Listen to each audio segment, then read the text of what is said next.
We are live. It's Tevis, Balance Integration, author of The Game Changer's Guide to Radical Success. This is a Game Changers chat, and I'm really thrilled. You guys don't know it, but we just had a dance break. We did, didn't we?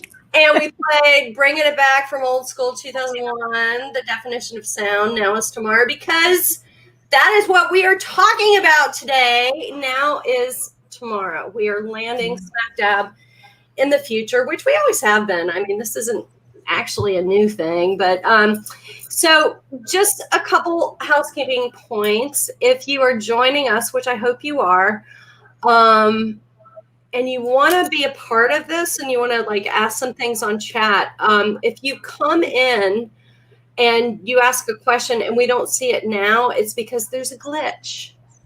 Because even though now is tomorrow, it does not always work. Tomorrow still doesn't always work. So we will get back to you via the various chats on LinkedIn, on YouTube, on Facebook. Unfortunately, there's no way yet to tie in IG, but that is coming, I'm sure. So this is part of my Game Changer Chat series, which I created because I am fascinated by people who carve their own path. People who say, I get that this is how the world wants to do things or says I should be doing things, but I'm going to learn to play that game maybe, and maybe I'm going to call my own shots. And so my guest today is Lauri-Ann Ainsworth, who is CEO of the Branson Center in the Caribbean, which I was not even aware of. It's an amazing incubator for entrepreneurs. They take entrepreneurs and teach them how to run their businesses. Well, help them enhance how to run their businesses. And it's really an act of love and an act of commerce. So it kind of is a melding of heart and wallet and prosperity, hopefully, for all who are involved. So welcome, Lauri-Ann. Thank you for having me, Tevis. Just so excited to be on the show today. I'm really excited to have you here. And I'm going to kick off, as you guys know, who come to these a lot, I love to get behind the mask, because a lot of times when we're talking on success shows, right, when we're talking about leadership, when we're talking about those things, we so easily crawl into that shell of who I'm supposed to be, right? And that's really what this series is about, getting on the other side of. So one thing I love to ask is, what did you love to do as a child? So what did you love to do as a child, Laurie? Interesting that you asked that question, because I've been doing a lot of deep work and going back to my inner child and my childhood, and I recognize that I love to laugh as a child, and I don't say that lightly. Like, I really loved to laugh as a child. I love people who are humorous. I love jokes. I love being a prankster. And I realized that I changed that part of me and I became a little bit too serious. So it's very interesting that you asked that question. But yeah, those are the things that I loved when I was a child that I can, remember off the top of my head real quick. I think that's so cool that you brought up two aspects of playfulness and purity, right? And one is being with animals, like everyone always says, right? That you can't lie to an animal. There's tons of leadership people who base their whole practices around being with horses or shepherding. There's a whole thing. A friend of mine's a guru in, I think in Israel, and she works with having people go and try to make sheep do what they want them to. Yeah. But this aspect of being at home with animals, like, was there a particular experience? Was there a pet? Were there ones around in your home? Did you guys have? We were like the house that just apparently was like a sanctuary for animals. So animals would come to our house, one to die. For some reason, I don't know why, but they'd come to our home to die underneath my mother's window. They would grow up to die? They would show up to die there, and then there were animals, and they'd come for various reasons. So that's one, and a very particular spot, interestingly enough. But we would just we would adopt animals. So we would have, cats and dogs, and the animals that we had, and we would just take strays. And so my house was filled with animals all the time, and my cats and dogs got along, and everybody was cool. But we just loved animals, and I think it's one of the things that I carried throughout my life. I feel like if you can be compassionate to animals and you can show love to them, then you can do so much other things for human beings. And it's something that I try to teach my kids. We have pets, and animals have just been such a big part of my life ever since I can remember. Yeah, I love that. And the laughter piece. So you said as a kid you loved to laugh, which it's kind of funny. It's like, do you like pina coladas? Right? Like all of us, we all say, oh, I love to laugh. But what's interesting is I probably had 15 people as guests, and you were the first one to say straight off the bat, I just love to laugh. Yeah. And I think that's really telling because, I've had one say, I love to be in trees and imagine dragons, or I loved this, but the fact that you brought up laughter, I think is really a beautiful thing, because how many of us as adults say, I could get more laughter? Yes. That's it, Tevis. And that was a big thing for me, because I realized that I lost my laughter for a little while. I lost it. And that's why it's such a big thing, meaning, and I know that sounds like hairy-fairy, but no, that should be a kid's book. I lost my laughter. But I regained my laughter, right? Yeah, or something, or how I lost it and found it back.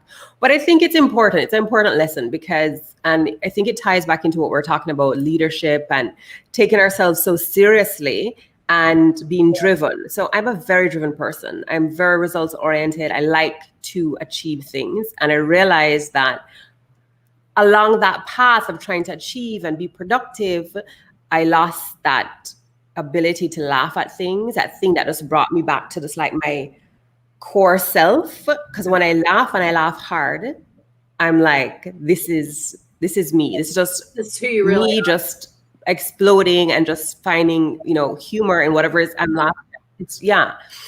And it took me a while to realize that, and realize that I needed to have more things in my life that were giving me laughter. Yeah.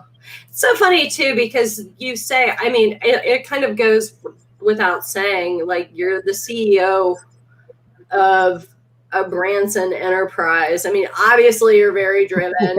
Obviously you know how to, or throughout your life, even in preparation for that role, you had to have known how to play the game, or that you were willing to figure out how to play the game to be the person that you've become.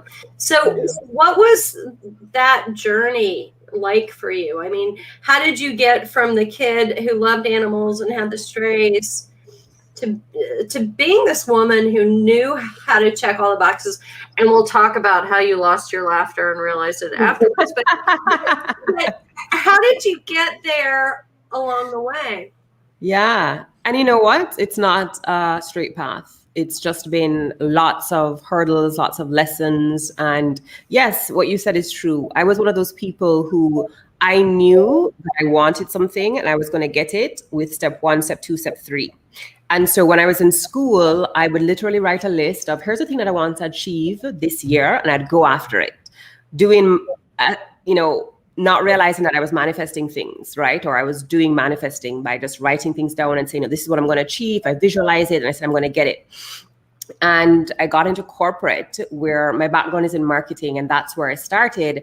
And I realized that I had this vision in my head of what success looked like. And success was a suit and being in the boardroom and doing presentations and, all of those things that keep you busy, because that's what success is. And so when I got there, and I was like, but this feels awful. Well, what do you think made you think you wanted that to begin with? Like, was it the power? Was it the validity? Like, what drew you to that being in the man, right? That's like the man, right? Like what drew you? Because I got drawn in too. I did corporate marketing for Fortune 500s for a long time. And I've had to ask myself, like, what is it that made me think that that was going to be the thing to give my life to? And I'm curious, when you reflect on it, what do you think made you buy into all of it? I think that we live in a world where, particularly when I was growing up, where if you wanted to achieve happiness meant that you had money, you had comfortable things, and the way to get that was to have a job. And that's what that meant for me. And I wanted to have, and also it means your parents would be proud of you and you'd be successful if you do those things. So everybody wants to go through life, or most people think they should go through life trying to make other people happy. And this would make other people happy. This would make people see that I am enough, I am worthy, I did all the right things.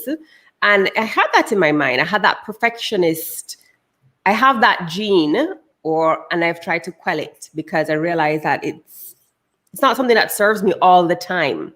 It's there for a reason. It serves me sometimes, but being a perfectionist, being this,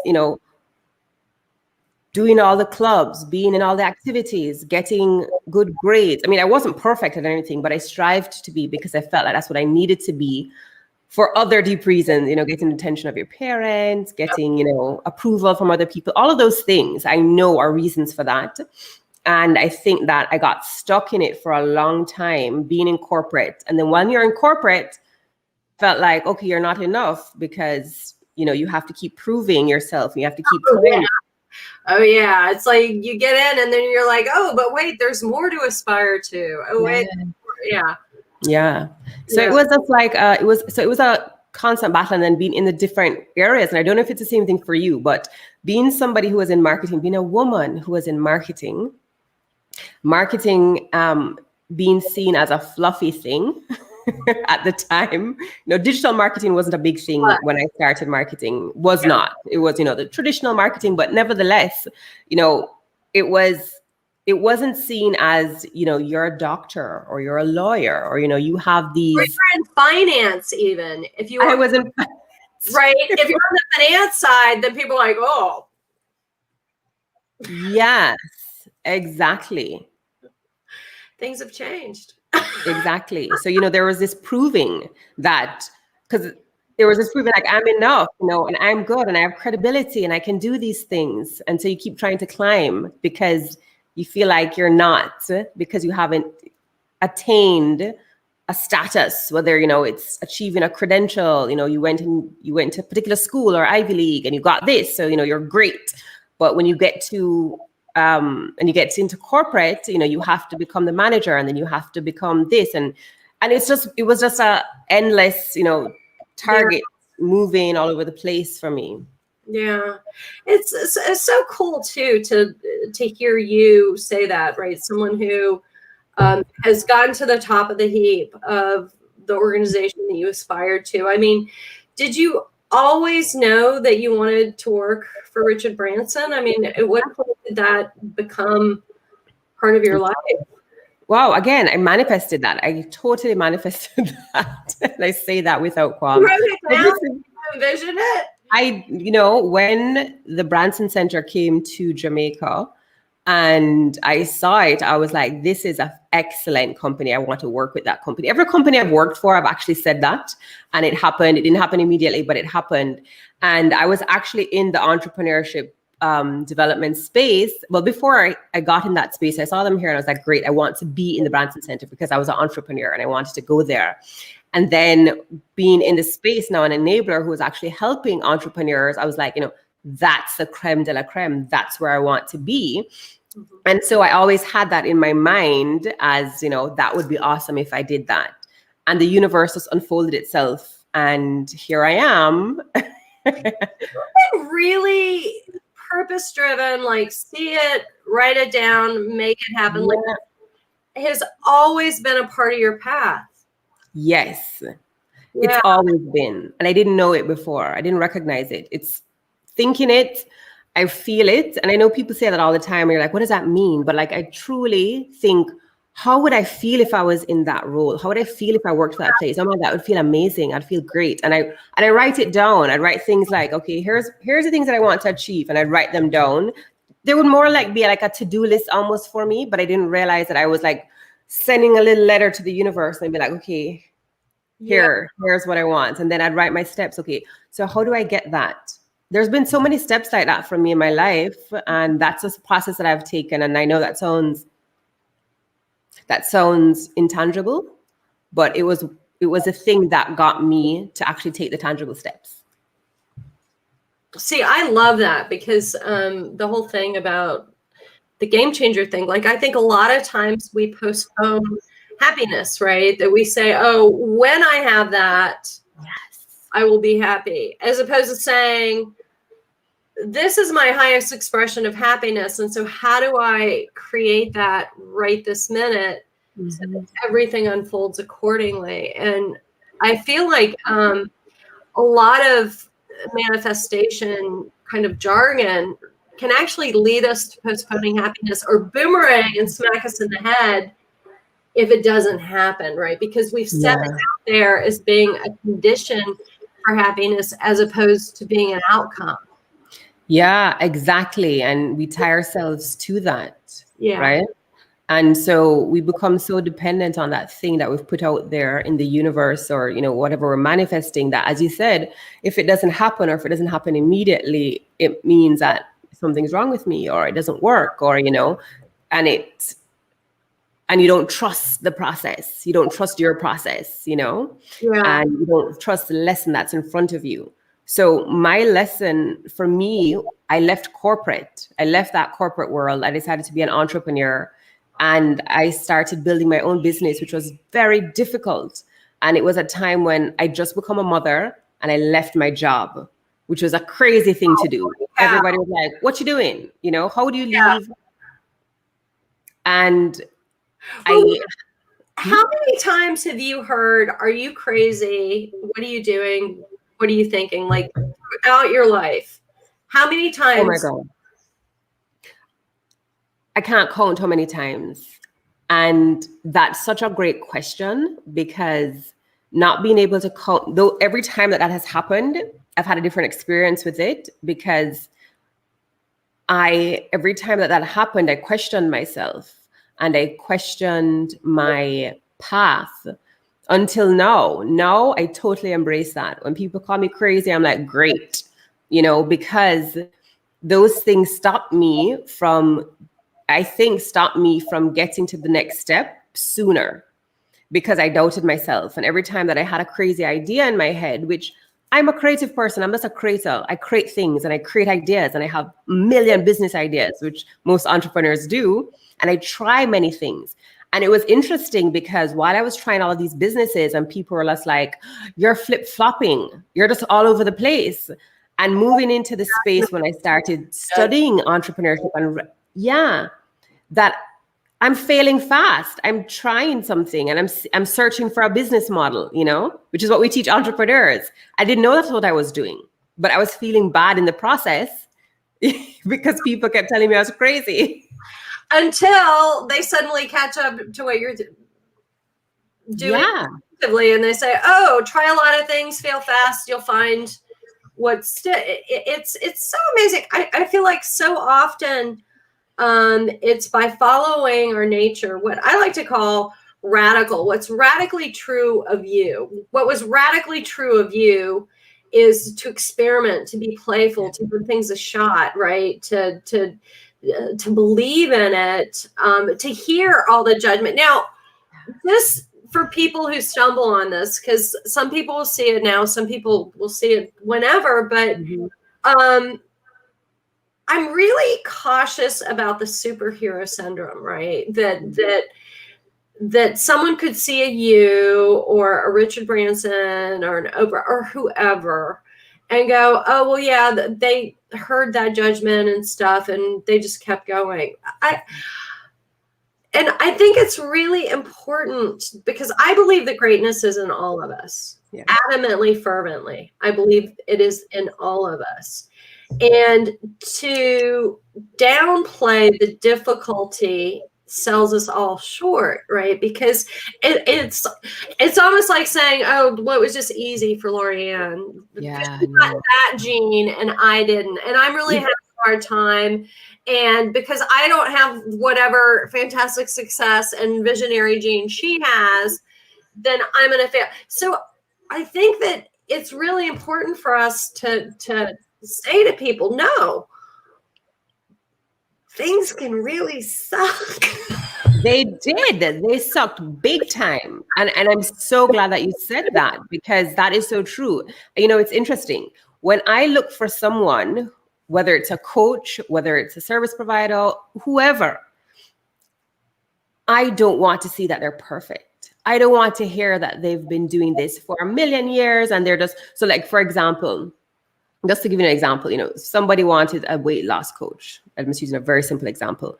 And somebody's like, you know, I've been fit all my life. I ate well all my life. And I've just no experience with having a child and putting on baby weight, or just, you know, eating because I'm depressed. And so you don't understand how I feel. You have no understanding of what, or I don't feel confident that what your plan will help me. I'm going to look for the person who says, guess what? I did all of those things. I went through depression. I was eating a lot, or, you know, I had 5 kids and I put on the baby weight and I felt like, you know, this postpartum depression really got me eating, and here's how I lost the weight. Like, that resonates with me.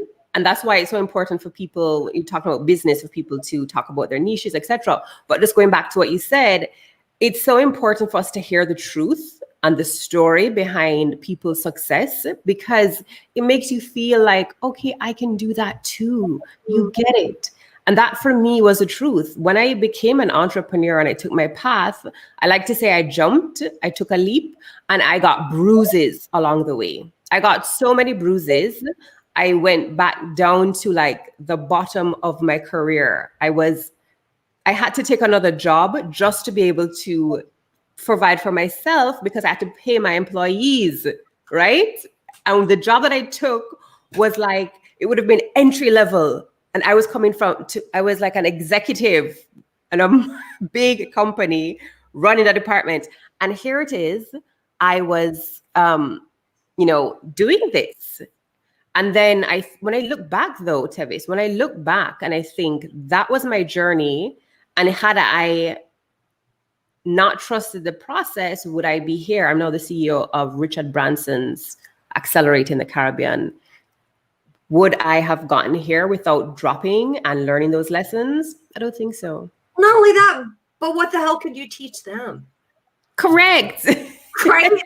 like I'm thinking about, there was like 2008, the market crashed, right? We had built up 7 figures. Like, I was like, oh my God, I'm a success. Whatever. Marriage falls apart. You know, everything that goes sideways in life went sideways for me. And business was belly up. Everyone canceled everything, right?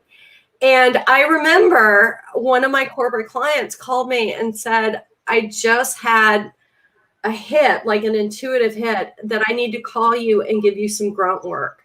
Yeah. Like, I don't have anything sexy for you to do. We don't have any budget, but I need admin support. And I was like, here I was, a CEO, MBA, had been SVP with 8 zillion, you know, Fortune 500s, multilingual, you know, all this ego. And I said, when should I be there? Ego. That I love that you brought that up, because let me tell you, your ego lives with you and it never goes away. It's just, how do you deal with it, right? Every day it's a battle, because as you said, once you start to add all of these credentials and these things, it means that in the eyes of others, you've become this bigger thing. And when you start and it's a good and bad thing. And I say that in the sense that you deserve it. You've gone through all of this, right? And but at the same time, it doesn't mean you're the superhero. It doesn't mean that there's not room to grow and to learn. But on the flip side of that, and for me, and I'll take you to a different place. So when I went on my wellness journey, which I know I'm skipping. But when I went on my wellness journey and I became a Reiki master and a yoga teacher and health coach and a life coach, all these things, people think that you don't have a bad day. You're zen, right? You can't have a bad day.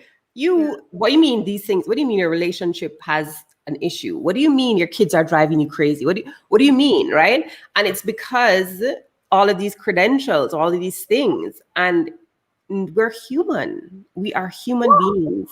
That whole thing, like you were talking about, and we get bigger and bigger and bigger, and like I've arrived here, I've arrived here. But my question is always, if we're so big, then why are we afraid to be small?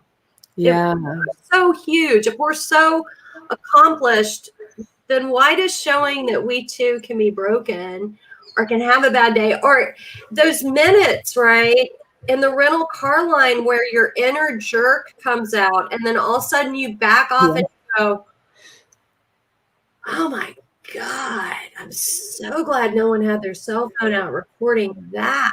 Exactly. Because, but it's those moments of owning that the complexity of the wholeness. Like I'm really focused on and interested in whole leadership. Like how do we lead from the whole of who we are? Not just our beautiful thing. Like I know the Gallup things, like now, whatever on your strengths, right? The strengths. Yeah, strength finder and all of these things. But I actually think all of us shows up all the time. It's not just our strengths. Yeah. The driver's seat, right? It's all of us. Yeah. And it's checking all of you. It's checking those parts of you. I mean, and you talk about how do you lead? When I stepped into this role, you know, I had to, and I was working there. I was working at the Branson Center before and in a different role. I was a director there, and I now inherited a different team, or the team had to see me in a different way. And if you don't check your ego when you're, oh, I'm the boss now, right? Oh, that's not where I want to lead from, right? Yeah. And I want to lead from a place of, I know I don't know everything, but I know that I need you to support me in these ways. And there's just been this amazing relationship that I've had with the team, with my team, because of that because of that way of leading.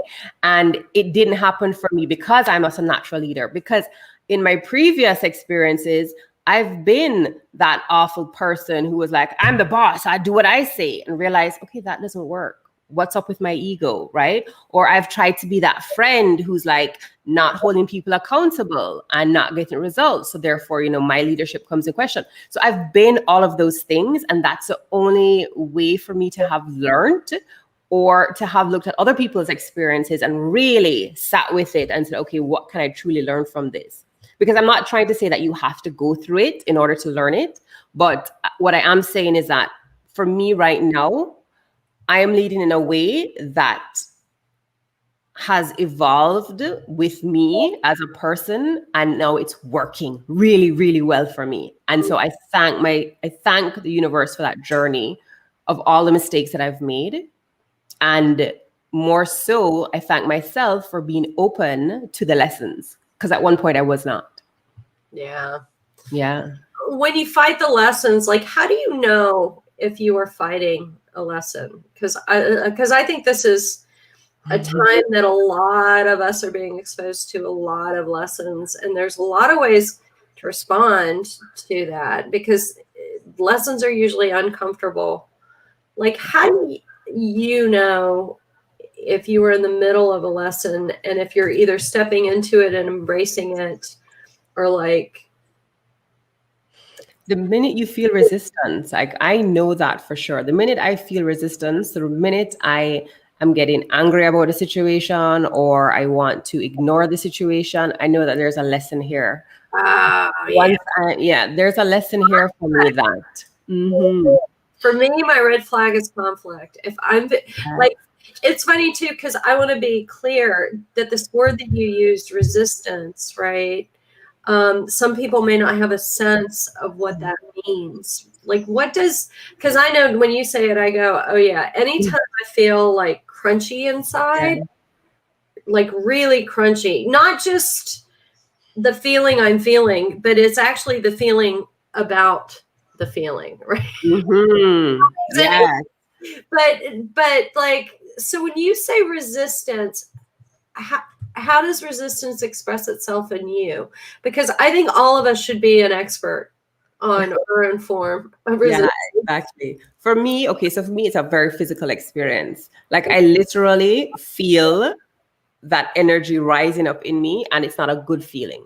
So if there's a situation, and I like the word that you use, conflict. So if I'm having a conflict with someone and it's not, I can have a disagreement or not agree with someone and it feels flowy. If everyone understands, like we can talk it through. I feel okay about your perspective.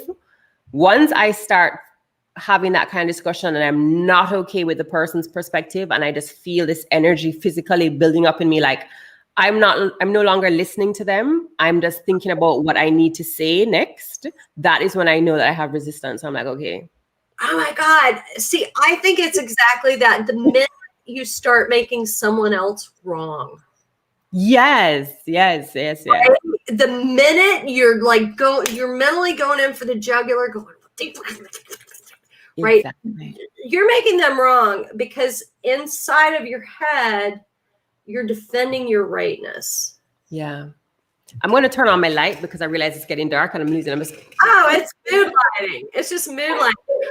I think this is really important because part of my growth as a leader, and I'm sure there are folks watching this who can totally relate. Part of my growth as a leader has been to be able to catch that making someone else wrong quicker and quicker into the cycle so that there's not as much damage control. Yes. Right? So that almost as soon as that wrong making, right making dynamic starts to come up, I can step forward, not in a power trip, but as a human being and say, wow, I really want to work this out. Yeah. Help me understand, or where you like, then you start to unpack it. I mean, what do you feel like your biggest remaining challenge? Like what's your Mount Everest of being this enlightened leader? Because we all lose it, and losing it is part of gaining it again, right? Yeah.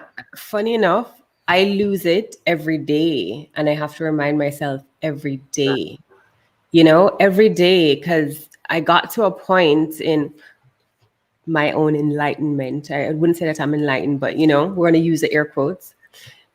I call it my wellness journey or my healing journey is that, again, I didn't have to be perfect. And every day that I forget and I forget to be in gratitude, or I forget to be okay with myself, I forget to love myself, I have to remember, and I have to walk myself through it. I have to talk myself through it, and I have to talk myself through the techniques. Every time that I feel that power trip coming up and saying, but my way is the right way, I have to, every day, it's not a battle, but every day we have to remind ourselves with that, with the techniques. And so every day I do that for myself. And there are times where I will really be out of alignment with myself and, not being in that space of, I'm so sorry, my son is here. Hi. Hi. Okay. Say hi to everyone and then go back downstairs. His face. Bring him onto the camera. Say hello and then. Oh, you're beautiful. All right. Can you pass? Can you just? Oh, it's okay. Take him outside. This is like a regular thing that happens. That's like the BBC guy, right? The guy who's on the BBC. This kid comes in diapers. But I love it that you just said, I lose it every day. Yeah. That notion of, you made the distinction, not just of remembering, but remembering. It's almost like you're reclaiming, right, these pieces of yourself that just start to fly off in every direction. You go, okay, everyone, come back into mission control. Yes, come back. And, you know, a funny thing is, like, as I'm talking to you and I realize that how far along my own journey that I've come, I'm not the guru. So I can remember talking to people or friends who were like, you know, very confused, hadn't gone on their own healing path. And I would be the one to like, hey, you know, and give them some information to teach them along the way. And then they have brought themselves to such a place where I'm now asking them and I'm learning from them. And it's okay. And I feel good about that. And I realize that I've been able to put my ego aside when it comes to things like that, because, you know, even in the space of, you know, when we're talking about spiritual people or anybody who's in that space, you know, I'm the guru. I know more than you know. And what a racket. Yes. And that is how I know that, you know, I have come a really long way, and I'm practicing and I'm remembering all the time because of things like that. Because even another experience I had, I remember a friend was doing something and I was like, hey, you know, give me your reading, you know? And she was like, you want me to do that for you? Like, come on, you're the one who, I'm like, yes, absolutely. You know, this is your gift. Just because I'm the one who kind of introduced you to it does not mean that I'm the one who knows everything and you can't teach me. So, you know, every day it's just practicing and remembering that you're not perfect and loving yourself. That's something one of my mentors has taught me. Every day I have to love myself, love all of the imperfections, even when I'm really not feeling in it. And I'm not saying that loving yourself means that I'm totally happy in it. But yeah. Well, because that's what love is of other people. It doesn't mean that we say they're perfect, or like, it's, love is not a qualifier, right? And I think we forget that about ourselves. I think it's really cool that you talk about yourself as a leader, starting with that ability to see yourself in this whole sense, right? Because so many don't. And I'm also aware that, like, you and I share a certain amount of language and a certain amount of concepts and context and stuff, just having done the things that both of us have done. But so let's say we've got a super linear dude, right? A super old school dude watching this. Maybe he or she, like, by dude, I mean, it's gender neutral, let's face it, right? And they're hearing all this and they're like, God, what a bunch of granola. That has nothing to do with running a company. Yeah. It has nothing to do with making things happen. Like, because I know you work with a lot of CEOs, entrepreneurs, right? New or off. And I know how I respond to it when I work with CEOs who just look at this like incredulously, like, what does that have to do with anything? Well, yeah. So again, that's something else that I have evolved to a certain point with. So first, it was me being okay with expressing everything that I express, using the language that I want to use, or the concepts that we're talking about openly. So that was one hurdle that I had to get over. Once I got over that hurdle and I was like, hey, I do the woo with the work, you know, people want to call me woo woo. Okay, no problem. And then I got to a place where I was like, well, I feel sorry for you because you don't understand what I'm talking about. Then I've evolved from that place where I don't have to feel sorry for anybody. That's actually not my right to judge. I just have to know that you're not in a place where I am. I may not understand your place, but let's just be respectful of each other. So, and that has also been the biggest part of my journey so far. Maybe that might be my big hurdle that we were talking about. it's me being okay with being me and not having to censor myself because someone else may not like to hear it. But at the same time, being mindful that I'm not going to just spew off things and my beliefs or, my jargon because I'm not respectful of other people. So I think that it's just knowing your audience, just like you would do with anyone else. You wouldn't, be in front of your grandmother using curse words. I use this as an example. Yeah. You know your audience, but I'm still going to be true to me. And anyone who's listening who thinks, what does that have to do with leadership? What does that have to do with work? It has everything to do with it for me, because here I am. I am somebody who embodies all of these things, and I do this work. I help entrepreneurs. We grow businesses. I help people understand how to create a business model at the same time. I'm a very spiritual woman who believes that we have to love ourselves and we have to do work that's in alignment with our souls. And I'm doing it. So it very much has a place. It has a place in my world, and that's where it should be. I'm high-fiving. You said something really cool that got my mind right. It's like that weird thing in these conversations that you're being like as totally 100% present as you can, and at the same time, you've got the thought bubbles. And one of my thought bubbles is that there's kind of a booby trap, right, on either side of the extreme, again, of this rightness, right? Like if you're not into this stuff, then it's easy to say, not that, right? Yeah. Not me, that's not me. Just as much as if you maybe you started with a friend dragged you to a yoga class, or you got interested in aromatherapy, or you changed your diet, or you whatever. Something got you on an experimentational, self-exploratory kind of path. And then you start to judge other people on the other side of the spectrum.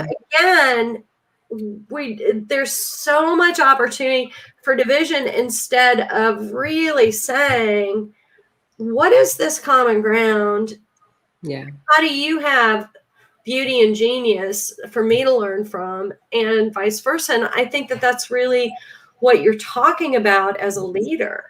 Absolutely. That is it, Tevis. And it's not judging, because who is right, who is wrong? It's just our perspectives, right? But it's what works for you. For someone else, going to a yoga class and working with crystals or doing any of that may not work for them, right? So it's being open to hearing and understanding someone else's perspective, and that duality that exists within me. And that was a battle that I was facing myself. How am I, a leader, and how am I talking to people about building a business with, growing profits and all of that? And how am I this person who wants to go and do yoga and heal people, because there's this mindset that, you should heal. Well, in the space, some people believe, if you're doing this work, you should be doing it for free. You shouldn't be charging people, and you shouldn't be earning a profit. So I myself had that battle of how do I live on both sides of this world? How do these two things exist? And I am now at a place where I am not 100% there, but I am so much further, because I felt like while I was in that space, you had to identify with each one of these things. So if I was in corporate, or, if you're going to take me serious, I had this before I was a CEO, but let me use it now. If you're going to take me seriously as a business leader or as a CEO, I need to act and dress and speak in a certain way. Seriously. The shoulds. And if I'm this, healing person who's, on this spiritual Zen path, then I'm supposed to dress in a certain way too. And I'm supposed to look in a certain way. And so, and being a marketing person who we know, you stick to your brand. This is what we're taught. You have a brand, you identify with this brand, and you live this brand, you breathe this brand. And so all of these things, I was just like, what do I do?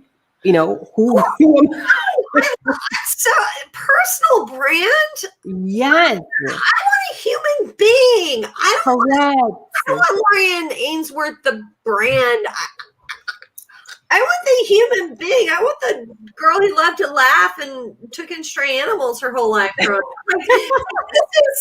this is where I think the abstraction of corporate identity has really gone amok. I mean, yes. the top tips and the elevator pitches and the personal branding, and like, where does any of that open up a space for authentic connection? And you know what? It's so relevant, even what we do in terms of at the Branson Center. So you talk about business, right? You talk about creating a business and understand exactly what you do and who you do it for, which is extremely important. And that's one of the things that I specialize in, understanding your niche, understanding who you're talking to, what problem you're solving. But when you start talking about people wanting to do business with you, investors want to invest in your business, they want to know who are you? Who's this person, you know? Who is that person? So I mean, it has everything to do with business. You know, it has everything to do with understanding that you can have a business that follows these proven strategies and methodologies that have been around for centuries, but understand that we're evolving and that people want to do business with people, and people want to understand who you are. And we can be multiple things. We don't have to fit into a box. Vive la resistance. Yes. Well, so I'm like such a believer. This is all I care about, and a lot of what we're talking about, I feel like it's a discipline. Like, obviously, like you said, I have to start every day by remembering myself, right? Yeah.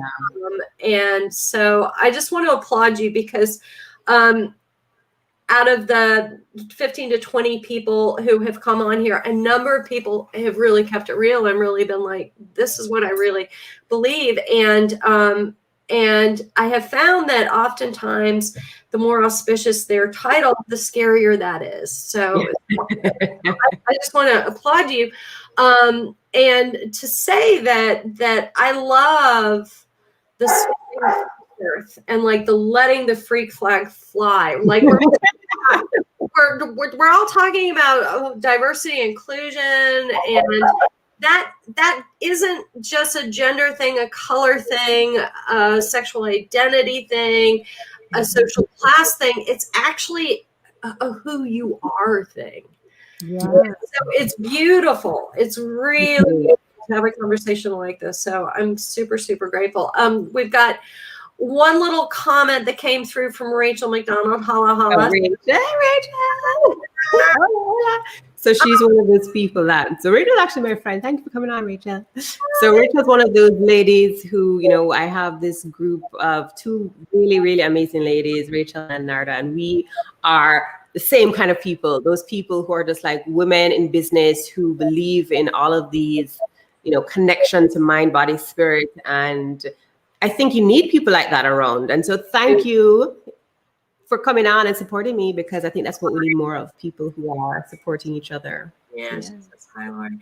Support is super important. And that's part of this chat series, obviously. Like, I want to give people a constant flow of exposure to people who are pursuing their greatness. And apparently Lauri is a rock star, which, oh, really, Rachel? Oh, I didn't know that. but so what do you do outside of this community that you formed, obviously, with Rachel? Anything that you could point out to people, like, how do they keep themselves on a steady diet of remembering? Yeah, I think, you know, that is just so personal, and, you know, there's no prescription for that, because different methods work for other different people. For me, like for me, it was experimenting and finding out what works for me. So, you know, I read all of those things about here's your perfect morning routine, and here's how you do all of these things, and journal and do all these. I don't like I personally do not love journaling. I found things that worked for me. So I tried all of those things, you know, and for me, it's like, it's staying in gratitude. It's techniques to check myself, you know, It's me giving myself Reiki. So I think it's very personal, and I would encourage people. I think it's intention. If you have intention to want to remember and check yourself every day, then that's what's important. And it's finding things out. So it's not just listening to someone who says, go meditate, go, get some crystals and put them in your brassiere or down your pants or whatever. But really going and doing go do some research and put them on your desk. Yeah. You'll become enlightened. Just put a crystal on your desk and everything. I have boatloads I could sell, right? Because I like that stuff. But you know what? I did my research first. I was like, why am I buying this? What does this mean? What is the thing? And for me, I'm very I'm spiritual. I'm also scientific. Like, what's the science behind this? Don't just tell me it gives me energy, but what's really, what's going on? So I would say check, do your research, do things, try and test things, but have intention to want to be the better you.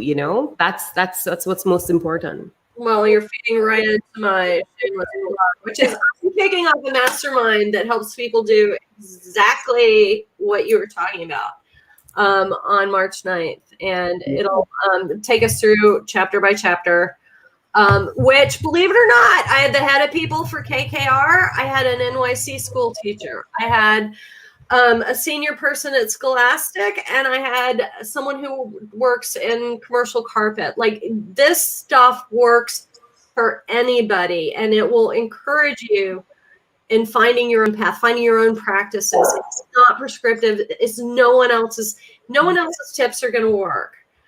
But being supported and finding your own formula, I think, is really powerful. So I'm going to say I would love for whoever's watching this to do that with me. And Lauri-Ann, you and I just have to lead a retreat in Jamaica. Yeah, no, absolutely. We have to. And that sounds like a fantastic mastermind. Like, that is perfect. Like, I love that, what you're doing, because, you're giving people the space to learn. And I think that's so important when we're on this path. It's just not just about taking do this, do that, but learn, understand, and then make their own decisions. It is a personal journey. So you guys should go and sign up and do whatever. Learning is beautiful. Thank you so much, Lauri-Ann, for joining me. And do you have anything you want to say before I take us out with some beautiful Jamaican music? Well, I just want to say thank you so much for having me on, Tevis. And you know what? I love having these conversations about, being authentic and what that actually means to different people. But thank you so much for having me on. I really appreciate it. And I appreciate everyone who's going to watch this or who's watched it now. And I hope something resonated with you. We all just want to be loved, baby. That's right. Thank you. Stay tuned for more. Thank you so much, Lauri-Ann. Thank you. I love you. Bye, everyone.